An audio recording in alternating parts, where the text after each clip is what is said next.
I never believed that a single moment could destroy years of trust, but that day proved me wrong. My name is Alina, and for a long time I believed that my life was simple and beautiful. I had a small group of friends, a peaceful routine, and one person I trusted more than anyone else in the world. His name was Ryan.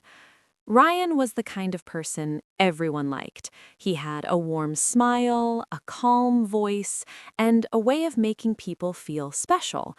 When he spoke to you, you felt like you were the only person in the room. At least, that's how I felt. We met during college.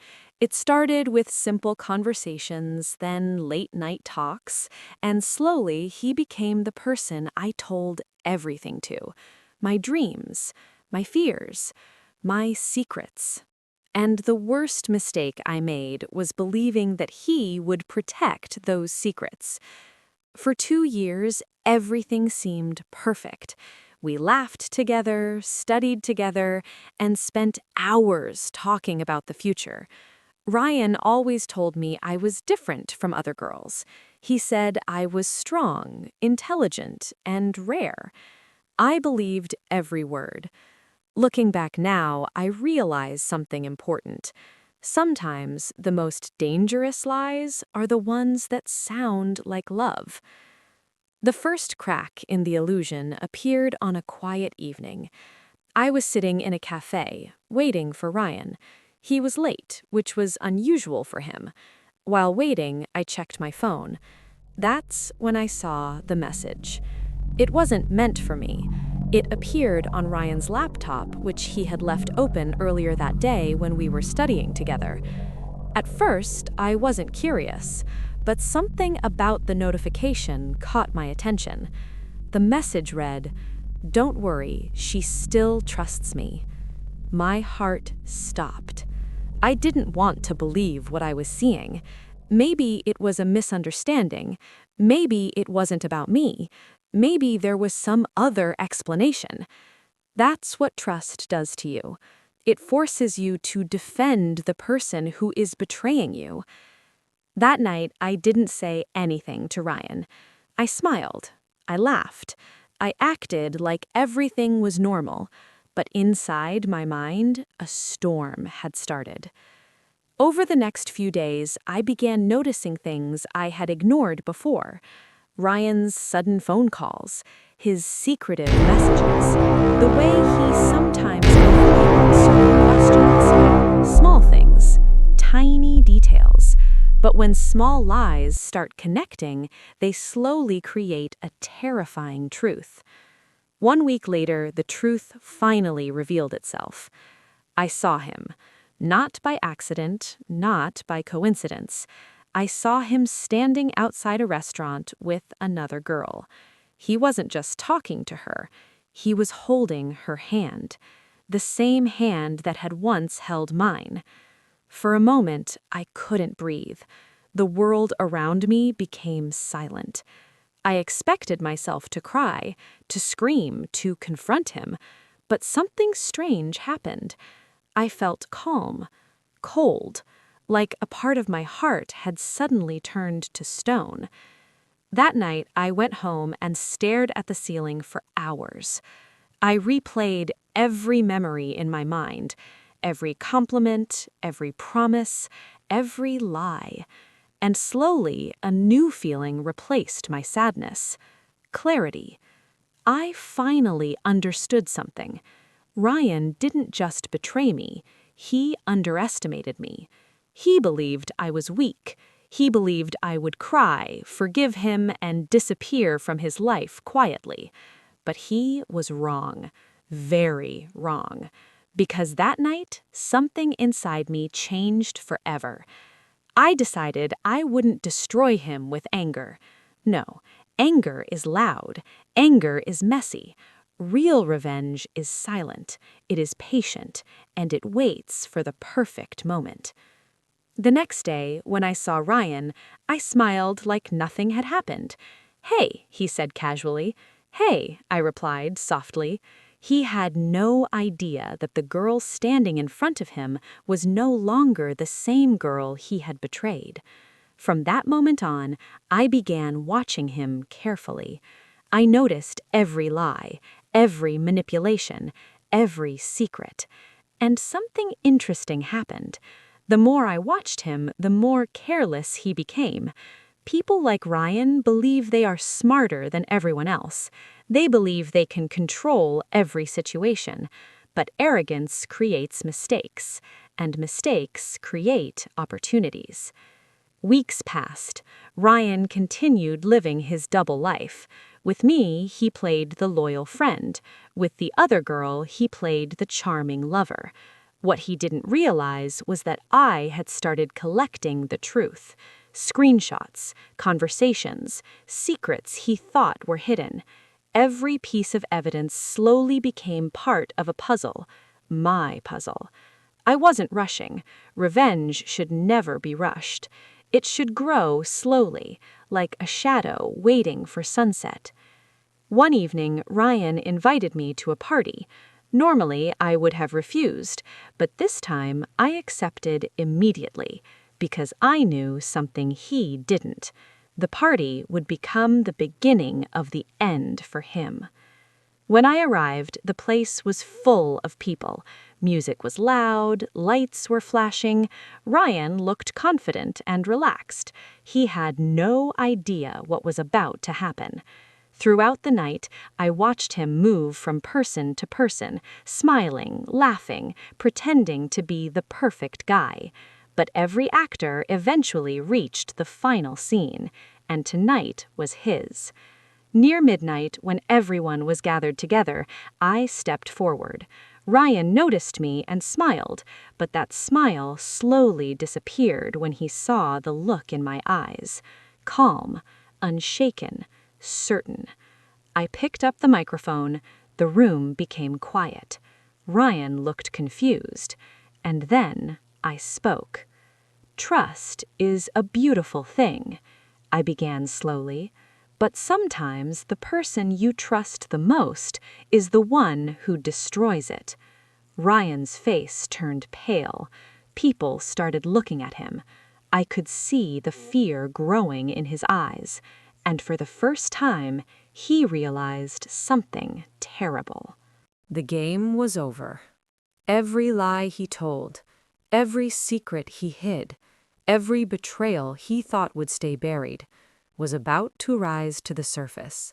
And this time, I was the one in control. After that night at the party, nothing felt the same anymore. Ryan tried to act normal, but I could see the change in his eyes. For the first time since I had known him, he looked uncertain, like a man standing on thin ice without realizing how close he was to falling through. But I didn't rush anything. Revenge isn't about speed, it's about timing. Over the next few days, I continued my routine as if nothing had happened. I talked to Ryan, laughed at his jokes, and listened to his stories. He thought everything was still under his control. That was his biggest mistake. Every day I learned something new about him. The way he lied without hesitation, the way he manipulated people with simple words, and the way he believed that no one would ever question him. But people like Ryan forget one thing. Even the quietest person can become the most dangerous when they are betrayed. One afternoon, I was sitting in the library when Ryan suddenly appeared and sat across from me. "Hey," he said casually. "Hey," I replied. For a few seconds, he looked at me carefully, as if trying to read my thoughts. "You've been quiet lately," he said. I smiled slightly. "Just busy." He nodded slowly, but I could tell he wasn't completely convinced. The truth was, I had already started building the second part of my plan. Collecting evidence wasn't enough. I needed something bigger, something that would completely destroy the perfect image Ryan had created for himself. Because people like him survive on reputation. If you destroy the reputation, Everything else collapses with it. A few days later, I discovered something interesting. Ryan wasn't just lying to me, he was lying to many people. Different stories, different promises, different versions of himself depending on who he was talking to. To some people, he was the loyal friend, to others, he was the ambitious dreamer, and to a few, he was something much darker. That's when I realized the truth. Ryan's life was built on lies, and lies are like dominoes. Push one, and the rest begin to fall. But I needed the perfect push. One evening, I received a message from an unknown number.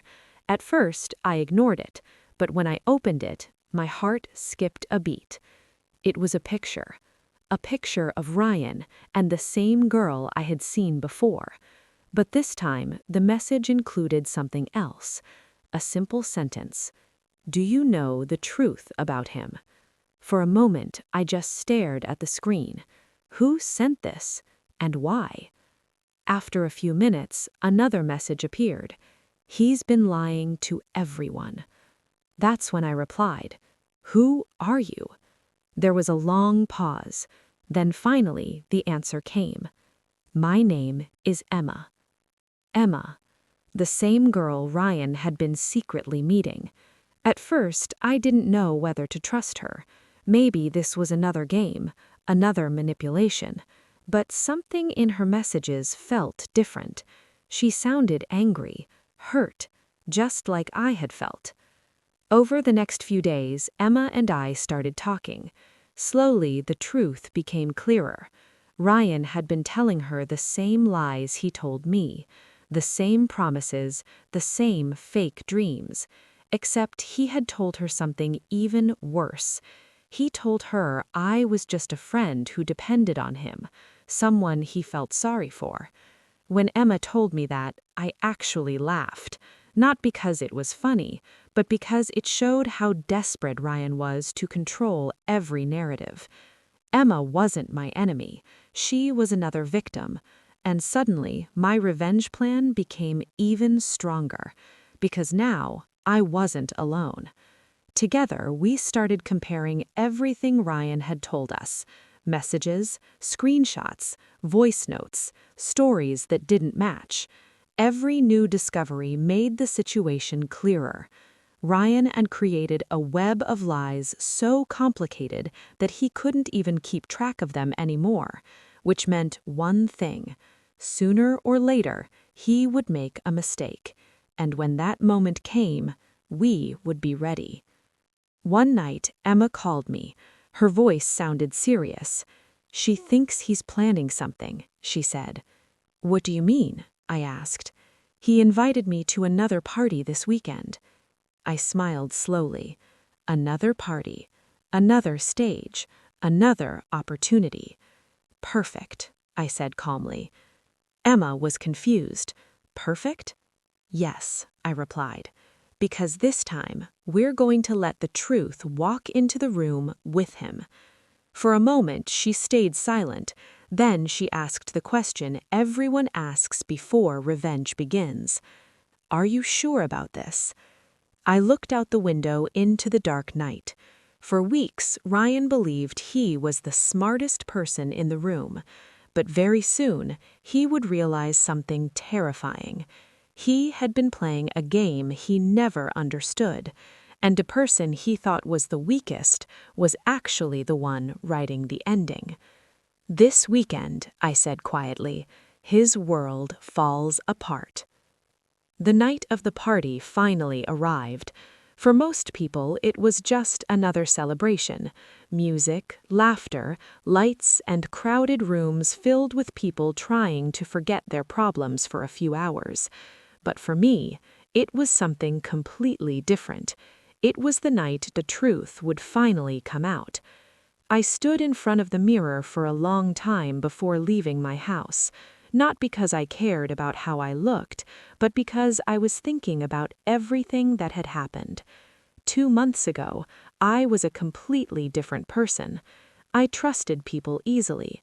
I believed words without questioning them, and I believed that love meant honesty.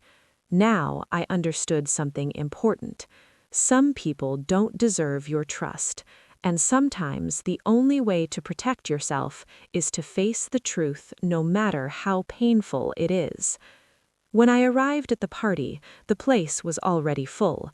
Bright lights flashed across the room, music vibrated through the walls, and people were laughing loudly in small groups. Ryan was standing near the center of the room. He looked confident as always, relaxed, carefree, like a man who believed his life was perfect. When he saw me enter, he smiled and walked towards me. "Hey, you made it," he said. "Of course," I replied calmly. He studied my face carefully for a moment. Ryan was always good at reading people, but tonight he couldn't read me at all. Because tonight, I wasn't showing him anything. We talked for a few minutes like everything was normal. He asked about my week. I asked about his plans. Simple conversations, small lies hidden inside friendly words. But while he was talking, I noticed something else. Emma had arrived. She stood near the back of the room, pretending to check her phone. Ryan hadn't seen her yet. That was good. Everything was happening exactly the way we planned. An hour passed. The party grew louder. People were dancing, others were drinking and telling stories. Ryan moved around the room talking to different groups, smiling and laughing like the center of attention. But every time he looked towards me, I noticed something strange in his expression. Nervousness. Maybe a small part of him sensed that something was wrong. Around midnight, Emma slowly walked towards Ryan. I watched from a distance as he noticed her. At first, he looked surprised. Then he quickly smiled and greeted her, acting like everything was normal. But I could see the tension in his shoulders. Ryan wasn't used to losing control of situations, and right now, he didn't understand what was happening. Emma spoke to him quietly for a few minutes. Then she pointed towards the front of the room. That was my signal. My heart was beating fast, but my mind was calm.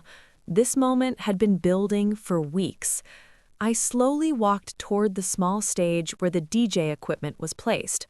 Most people didn't notice me at first, but when I picked up the microphone, the music stopped. The room became quieter. People turned their heads, confused about what was happening. Ryan looked at me with a puzzled expression. He had no idea what was about to happen.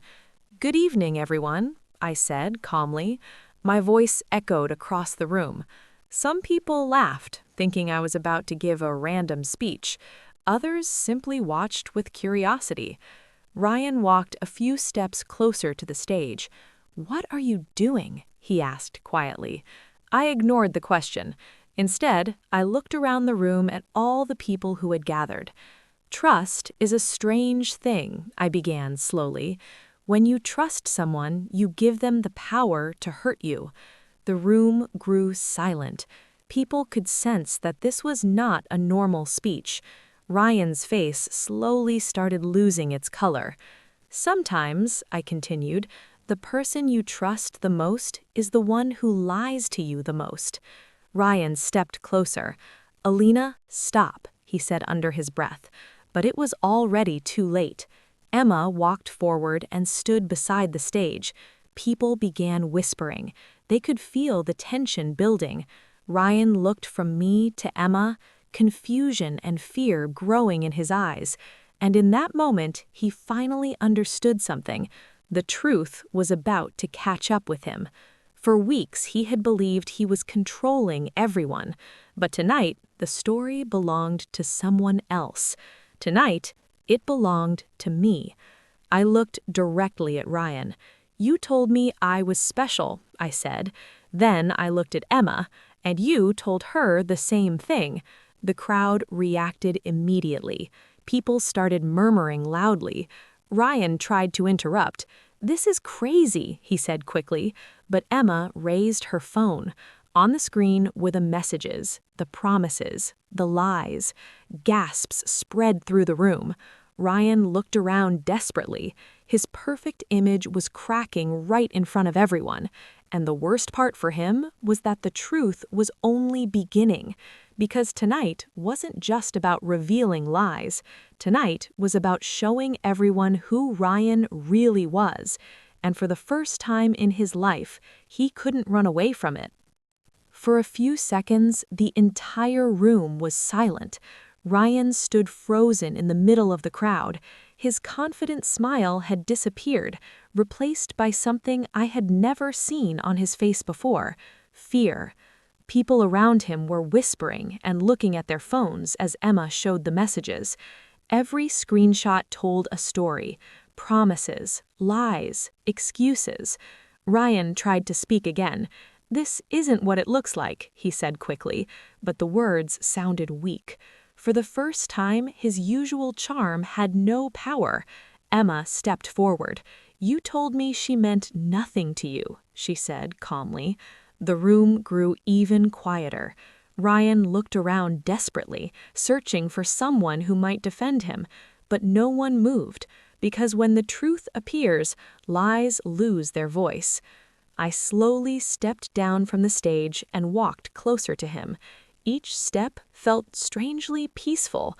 Weeks ago, I had imagined this moment with anger and pain, but now I felt something different: clarity. Ryan looked directly at me. "You're overreacting," he said quietly. I almost laughed. Overreacting? After weeks of lies, after all the manipulation, he still believed he could control the situation with simple words.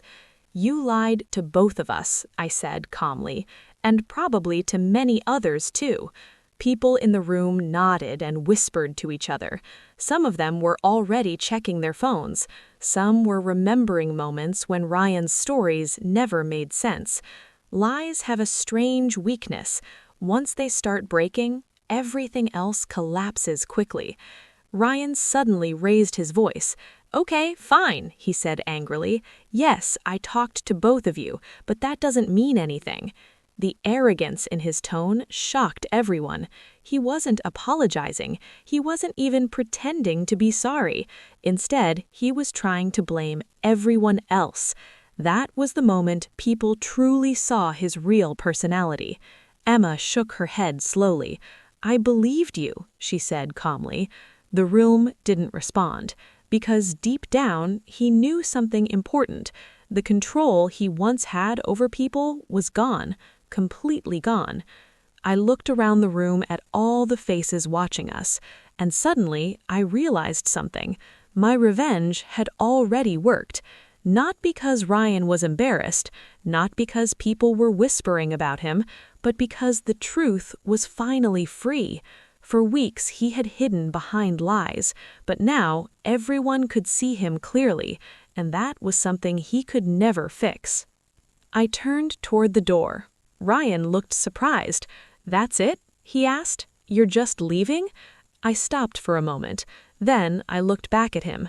"You thought revenge meant destroying you," I said softly. "But the truth is, you destroyed yourself."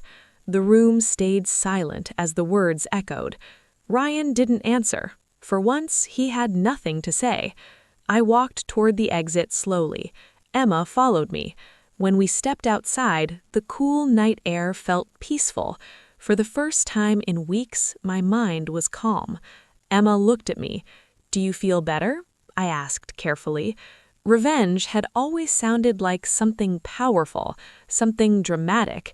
But now that everything was over, I understood the real lesson. Revenge wasn't the important part. Freedom was. "Yes," I finally said. "I do." Emma smiled slightly. "Good," she said, "because people like him don't deserve another second of our lives." We both looked back at the building for a moment. Inside, people were still talking about what had happened. Ryan's reputation, his lies, his perfect image, everything had shattered in a single night. And yet, strangely, I didn't feel hatred anymore, just relief.